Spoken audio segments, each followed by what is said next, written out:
You're planning to visit Doi Suthep, but you're not sure how to get there without a private tour or a private driver? This video is for you. Hi, I'm Lisi. I'm half Thai, half Austrian, and I've been to Doi Suthep so many times since I was a kid and also as an adult. So let me tell you how you can get there without being ripped off. In this video, I show you how the locals get to Doi Suthep, why this temple is so valuable for Thai people, and why you should visit. So let's get started. When you come to Thailand, there are so many beautiful, amazing temples. But there is something very special about Doi Suthep, mainly because it's in the mountains. Even if you're not a Buddhist, if you don't go there to worship, but just to respect Buddhism and view the temples, you will not be disappointed because the view that you get up there is stunning. Doi Suthep is not that far away from the city. I think it's about like a half an hour, 45-minute drive, and you get rewarded with the most amazing view. And it's also one of the most iconic temples in Thailand. So how do you get there? There are several ways of how you can get to Doi Suthep. One way, and many people do this nowadays in Thailand, is to just order a Bolt or a Grab. Based on my experience, Bolt ends up being cheaper than Grab, but I heard that Grab pays the drivers more fairly. One thing that will most likely happen if you order a Bolt or a Grab up there is that the driver will confirm the journey and then they will message you with a different price. Because for them, going all the way up to the mountain, not knowing if they will find someone to pick up to drive all the way back down, might actually cost them more than what they earn from driving you up there. So be aware of that. Another thing you can do instead of just using Bolt, Uber, Grab, whatever there is to hire a private driver. If you type Chiang Mai private driver, you will come across so many tours. And when you hire a private driver, you can also stop at other areas on the way. And usually the price varies depending on if the driver brings you up there, waits for you, and then drives you down, or if you want to stop at several stops, like for example, the local village that's up there. So be aware of that you discuss that with the driver first. Another way to get up there is by renting a motorbike. And I know many people who love riding motorbikes in Thailand. I know many people who are very scared of that, including me, but if you're an avid motorbike driver, you will love the scenic route that you have up to the mountains, the serpentines. So if you know how to drive, then you will enjoy going up there on a motorbike. I once rid on the motorbike at the back of my friend's bike, and I just don't feel that well, especially when I'm just the passenger and I have no control over the bike. And with all the serpentines, it's a nice view, but I didn't enjoy it that much. But up to you. Maybe you love it and maybe you like to be a passenger princess. Go for it. Another way to go up, and that's my personal favorite way, is with the local songtails. So songtails are these red buses or red trucks, as some people might call them, that are kind of public transport. You can hail any of them when you're on the road. They might honk while they pass you because they want to know if you want to hop on. And you tell them where you want to go and they will drive in circles. And any other passenger at any time can hop on and off the songtail. They don't drive specific routes like a bus. You just tell them where you want to go. And usually they navigate really well if you tell them which temple you want to go to. So instead of, let's say you want to go to a specific coffee shop, instead of saying the name of the coffee shop, look up what the closest temple is to that coffee shop and tell the driver that you want to go there. And then they'll know where to drop you off. Also, you can always double check on Google Maps if you're going the right direction. Don't get worried if they go to another one because maybe the other people in the car need to go somewhere else. So you will not get the most direct route to your destination, but they will drop you at the destination. And Songtail literally translates as two benches. Song means two, and Teo is like the benches. And those trucks are actually very strong. They can drive up to the Doi Suthep very easily. And there's normally a flat fee. But unfortunately, the pricing with private drivers and songtails isn't always that transparent. If you use the songtails inside the old town, like that little square in Chiang Mai, I think it's around 30 or 40 baht per person. If you take it to Niman, for example, I think it's 50 or 60, something like that, because they go out of the square. And often they don't really want to go that route because you're going to be stuck on that road with the very infamous Maya traffic lights where you wait forever. And there's actually, as far as I know, a fixed fee also to go up to Doi Suthep. And I think it's 80 to 100 baht on the way up. The thing with that is if you're a group, you can very easily get a songtail and several people. But sometimes they don't want to drive just one person up to Doi Suthep for 80 baht because, again, it's not that lucrative for them to do this long 30-40 minute journey for just 80 baht. So they might communicate with other drivers if they know, okay, there's a group of people that want to go to Doi Suthep, and they might tell you to hop onto a different songtail. And sometimes what happens is, and that happened to us when I was going with my partner, and they said it's 300 baht per person up and down. And they would wait for us at the top. They will wait up to 2 hours. We can walk around and then they can make sure that they will drive us down, which I find a bit odd because in those 2 hours that they're waiting for us, they would probably make more money driving people around in the city center than to just roll their thumbs waiting there for us. But anyway, some taxi drivers, they might give you a fee like this up front, but I know that that's not the right price. So I said, no, thank you. And while we were going, he was like, oh, 500 baht for the both of you. It didn't sound right to me. We kept walking and we saw another Songthaew just behind that was waving to us that we should come there. So I thought that they probably saw that we were not happy with the price and wanted to drive us up.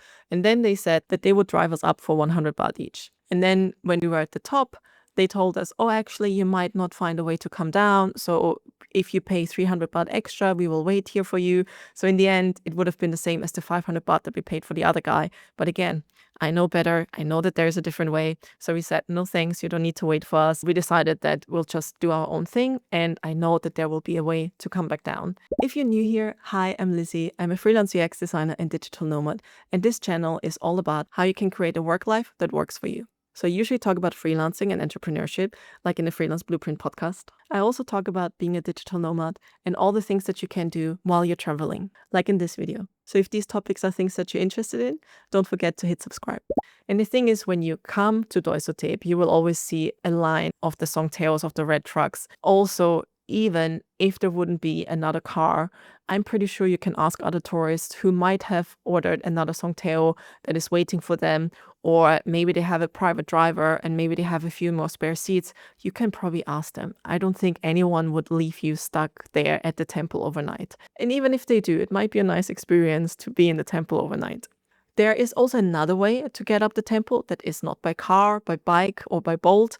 It's by walking the monk trail.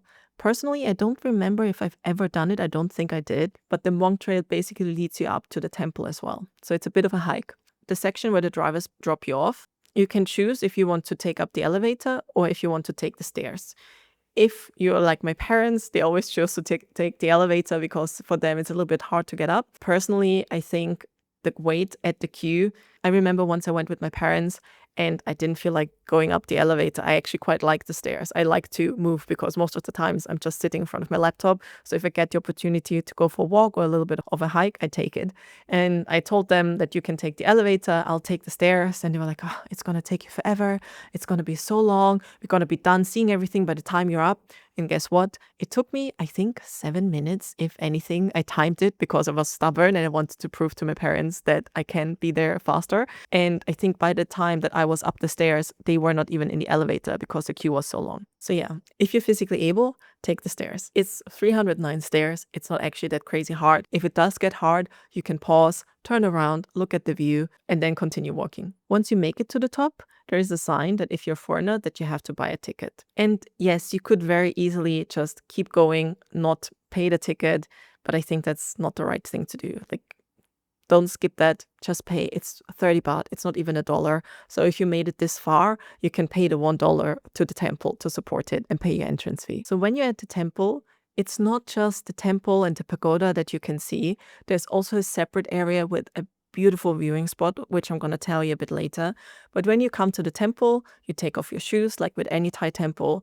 And inside you have this huge golden pagoda and it's so beautiful and stunning. You will find some people going 3 times clockwise around the pagoda. I'm not 100% sure what that is for, if it's just like to show respect, if it's praying for something and then walking to help make this prayer come true, something along those lines. I think my mom explained it to me at some point, but I already forgot. So if you know why people walk around pagodas 3 times, maybe drop it in the comments below. I would be quite curious to know. And as with any temple, you will also see some monks there. You'll find other tourists, other people that are worshipping. There's also a section in most temples where you have this little like cup with a couple of sticks in there, and you shake it as long until you get a little number, and then this number is there to kind of give you some guidance. So I picked one that had 2 numbers, so I picked both numbers. I also think some people might have a specific question and they are having that question in mind as they shake it to see what they should do about it. Like maybe if they should move to a different country, if they should change jobs, it's there to give you some guidance. One of the reasons why the temple is so special is the story behind it. So supposedly there was a relic that was carried by a white elephant all the way to the top of the mountain, and then that elephant died there. So people took it as a sign to build a temple there. But when you're up there, also take in the view. You will find the most amazing view across Chiang Mai. And I personally really like the time around like 6, 7 o'clock. One, because my dad likes the time. He's always talking about, oh, there's this one specific moment when the sun sets and you have this golden shimmer on the pagoda. I also like to see when a city slowly turns into sleep and into the night, but still wakes up. So as you see the sun set and the city becomes darker, and then one after the other, you see a couple of lights turned on, and it's just such a magical moment when the city goes to sleep, but also not at the same time. As with any Buddhist temple that you visit, a common rule is to not cross your legs in front of a monk. Also, you should always avoid to point your feet towards a monk or your foot soles, even towards the Buddha statues. It's kind of frowned upon. So never ever sit like with your legs straight, pointing them towards the Buddha statues or any monks. Don't do that. Also, it's a bit more polite to keep your head below those of the Buddha statues and any monks. It's a sign to show respect. And in general, in Thailand, it's very rude if you touch anything with your feet that could be someone else's head. Your head is seen as like kind of sacred. Well, sacred is maybe the wrong word, but it's a very, very important thing. And your feet are seen as something less positive. Like, I wouldn't say that they see it as something bad, but I remember when I was a kid, I was a child, and I was just lying on the sofa, and I put my legs up, and my legs were on a pillow, and my mom screamed at me like, no, this is a pillow for the head. This is not a foot pillow. You should not do this. You cannot do this. So this is how important the head is for people, that even if you have your feet somewhere where someone else might potentially put their head, that's a very bad thing to do. So make sure that you don't point your feet towards any Buddha statues and monks. And also, I hope that I don't have to say it, but I say it anyway, just be respectful. Be mindful with the local people. It's a temple that you're visiting. It's not like a museum or something. Don't touch anything unnecessarily. Be respectful and mindful. Also with the other people that you'll find there. If you have more flexibility and you can drive around, you can visit the Doi Suthep village. That's around a 10-minute drive further from the Doi Suthep. There's also another temple that I haven't visited yet, but one of the Grab drivers once recommended it on the way up. And I'll also add the Google Maps link to that location in the description of this video. So, now that we visited the temple, how did we come back down to Chiang Mai? Well, we waited. Actually, as soon as we finished visiting the temple, as we came down the stairs, you will find a couple of small shops where you can buy souvenirs. They might sell you some samples, which are like 2,500 baht. You will find them in other areas in Thailand for like 500 baht. I'm not sure if it's a different quality. I don't know if they rack up the price because it's by a temple, and it kind of adds a little bit more value to it because you bought it from a temple rather than just a market. But yeah, just be wary. The prices up there might be a little bit more expensive. Again, support the locals, buy from them if you can afford it. Just don't want you to be disappointed when you then go to one of the markets and you find the same thing for like 30% of the price. So yeah, once you finish the temple, you will come across some shops. And then when you go back to the area where the Theow drivers most likely dropped you off, you will find people with signs that will ask you if you want to go to other areas. You can drive from there to the Hmong village. You can drive from there back down to Chiang Mai. And guess what? We paid 80 baht on the way back. So the driver knows that it's a flat fee, it's 80 baht per person. And he said, well, as soon as he has 6 people, he's happy to drive down. We just walked around at the bottom where there are a couple of shops. You can get like coconuts and things like that. And you can always look at the Theow and you will see if it's going to be full soon or not. And then you just walk back and drive back down to the village. And chances are that you will start to talk with some of the other people in the Theow, which is always nice. I remember I once met an elder guy who told me about him writing a memoir about his life and his children and his wife and all of these kind of things. So you'll hear very interesting stories from the people that you meet in the Theow. All right, I hope you enjoyed watching this video. Now you also know how to get to Doi Suthep and back down without being scammed. But also, I'm not going to judge you if you go there with a private driver. Especially if you're a bigger group, I actually recommend that you hire a private driver. If you found this video useful, I recommend that you watch this one next. It's all about the markets that there are in Chiang Mai and which ones you should visit. Thank you for watching. If you enjoyed this video, don't forget to hit the thumbs up and also subscribe. And I'll see you in this video next.